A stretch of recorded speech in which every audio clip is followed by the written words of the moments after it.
China के Beijing शहर में एक ऐसी घटना घटने का दावा किया जाता है कि जिसकी वजह से आज भी देर रात लोग बसेस में ट्रैवल करने से डरते हैं। So hello everyone, welcome back to my channel. कैसे हो आप सब? I hope you are doing very well.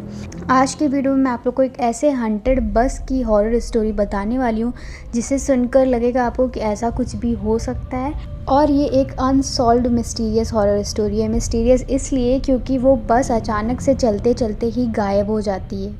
तो चलिए फिर ये पूरी हॉरर स्टोरी जानने के लिए वीडियो में एंड तक बने रहिएगा। एट द एंड वीडियो पसंद आए तो प्लीज़ मेरे चैनल को सब्सक्राइब कर दीजिएगा और इस वीडियो को लाइक भी कर दीजिएगा। चलिए स्टार्ट करते हैं आज की स्टोरी को।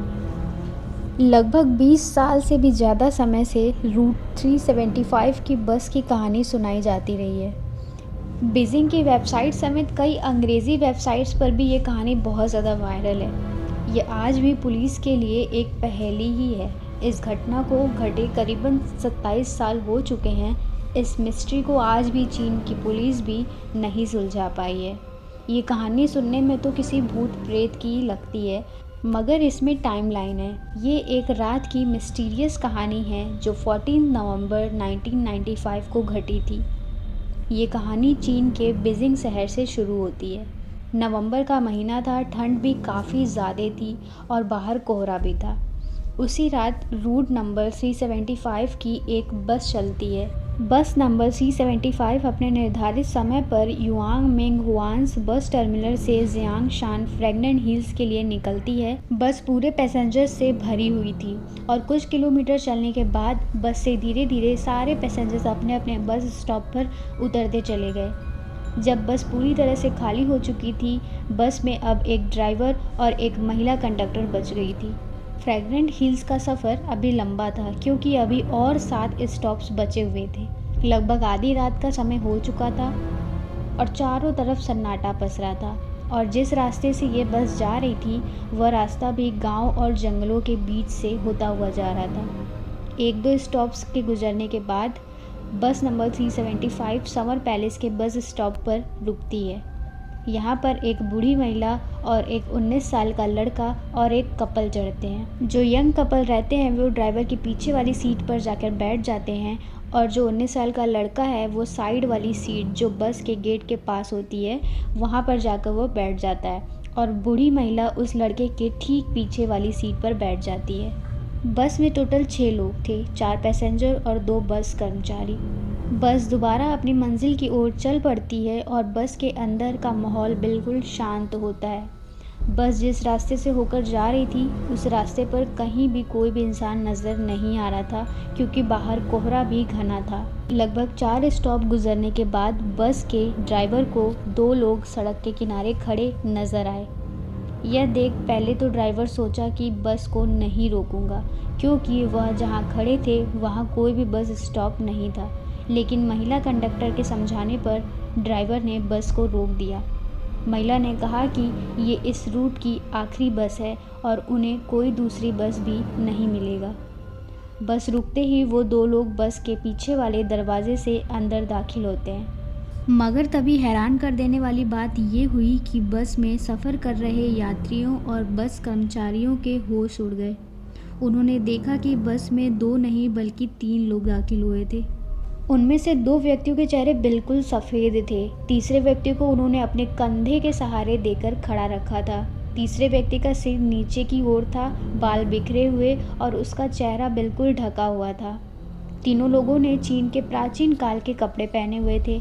ये तीनों पैसेंजर्स बस के सबसे पीछे वाली सीट पर जाकर बैठ जाते हैं। बस में अशांति ना फैले इसीलिए महिला कंडक्टर ने उन लोगों को समझाया। उसने कहा कि हो सकता है ये लोग किसी नाटक कंपनी में काम कर रहे हों और देर होने की वजह से घर जाने की जल्दी में अपने कपड़े उतारना भूल गए हों। बस नंबर 375 आगे की ओर बढ़ी।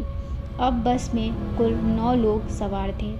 बस में पहले से जो बूढ़ी महिला सफ़र कर रही थी वो बार बार पीछे की तरफ मुड़कर देख रही थी। जब अगला स्टॉप आया तो यंग कपल उसी स्टॉप पर उतर जाता है। बस नंबर 375 फिर अपनी मंजिल की ओर आगे बढ़ती है। अब बस में टोटल 7 लोग थे। अभी भी वो बूढ़ी महिला बार बार मुड़कर उन तीनों लोग को देखी जा रही थी।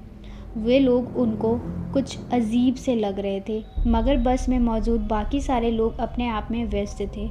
महिला कंडक्टर ड्राइवर से बात करने में व्यस्त थी। बूढ़ी महिला के आगे बैठा हुआ लड़का बस की खिड़की से बाहर का नज़ारा देखने में व्यस्त था। करीब 2-3 किलोमीटर ऐसे ही आगे जाने के बाद बूढ़ी महिला ज़ोर से चिल्लाती है और अपने आगे बैठे हुए लड़के को एक तमाचा लगाकर कहती है कि कहाँ है मेरा पर्स। ये सुनकर महिला कंडक्टर बूढ़ी महिला की ओर आती है और कहती है कि आपका पर्स इसने नहीं चुराया, ये तो आपके आगे बैठा हुआ है। लड़के ने भी यही बात बूढ़ी महिला को समझाई, मगर बूढ़ी महिला अपनी बातों पर अड़ी हुई थी और लड़के को पुलिस के हवाले करने की बात करने लगी। ड्राइवर और महिला कंडक्टर ने बूढ़ी महिला को बहुत समझाया, मगर वो नहीं समझी और ड्राइवर को अगले स्टॉप पर बस रोकने के लिए कहा। बस रुकते ही बूढ़ी महिला ने लड़के का कॉलर पकड़कर घसीटा और नीचे उतारा। बस वापस अपनी मंजिल की ओर निकल गई। अपने साथ हुई इस घटना से लड़का बहुत परेशान हो चुका था। लड़के ने बूढ़ी महिला से बोला, मैंने आपका पर्स नहीं चुराया और आपके गलत इल्ज़ाम की वजह से मेरी ये आखिरी बस छूट गई। अब मैं घर कैसे जाऊंगा और आप मुझे कौन से पुलिस स्टेशन लेकर जा रही हैं, क्योंकि यहाँ अगल बगल में कोई भी पुलिस स्टेशन नहीं है।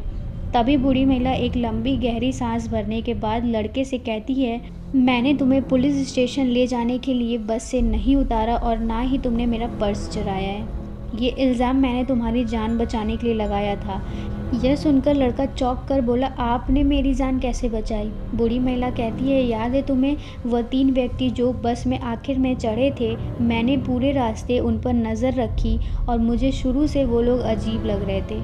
रास्ते के दौरान जब मैं उनकी ओर देख रही थी तो उनके कपड़े तेज़ हवाओं के कारण थोड़ी देर के लिए हवा में उड़े। यह देख के मैं डर गई क्योंकि उनके पैर ही नहीं थे और मुझे अपनी आंखों पर विश्वास नहीं हुआ। ऐसा लगा जैसे कि मैंने कोई सपना देखा। तभी तीसरे व्यक्ति का चेहरा मुझे दिखा। यह देखकर मैं समझ चुकी थी कि वह कोई इंसान नहीं है। मुझे जितना जल्दी हो सके उस बस से उतरना था और तुम्हारी भी जान बचानी थी, इसलिए मैंने अपने पर्स का झूठा इल्ज़ाम तुम्हारे ऊपर लगाया।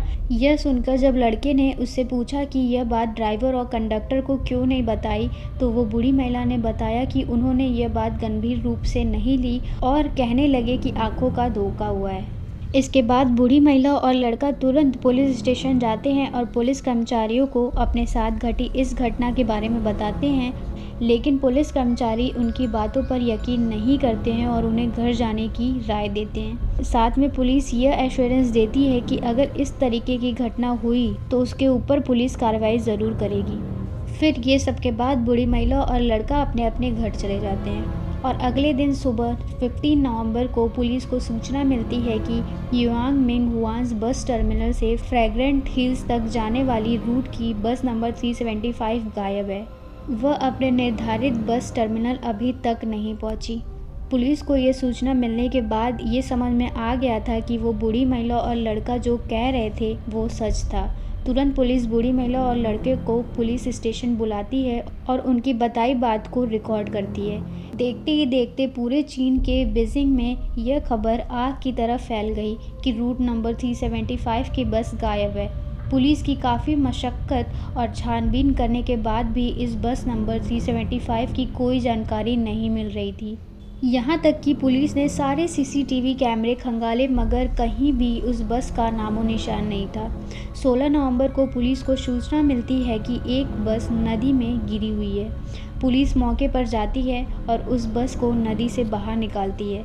पुलिस यह देखकर चौंक जाती है क्योंकि जो बस नदी में गिरी हुई थी वह बस नंबर 375 थी।